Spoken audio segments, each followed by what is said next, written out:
The great Victoria మహారాణి ఒక ఆరాధనలో కూర్చుంది. తన ఆరాధనలో అక్కడ ఉన్న సంఘ కాపరి యేసు రాకడ కోసం ప్రసంగం చేస్తున్నాడు. ప్రసంగం చేస్తూ ఆ యొక్క రాణి గారిని చూసి, మహారాణి అయిన విక్టోరియా మహారాణి, ఈ యేసురాజు రాజుగా తిరిగి వస్తే నువ్వేమి చేస్తావమ్మా అని అడిగాడు.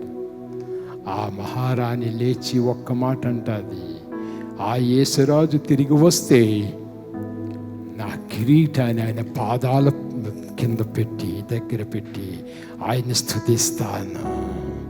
ఐ రిమూవ్ మై క్రౌన్, నా కిరీటాన్ని తీసివేస్తాను, ఆ రాజు పాదాల దగ్గర పెడతాను. Yes, let us remove our crowns. మన కిరీటాలు తీసేద్దాం, యేసు పాదాల దగ్గర పెడదాం. యేసు రాజుగా వస్తున్నాడు. నమ్మండి, మీ కన్నీళ్లు తుడుచబడతాయి, మీ బాధలు తొలగించబడతాయి.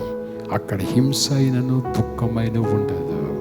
దేవుడే మనందరితో కాపురము చేయును.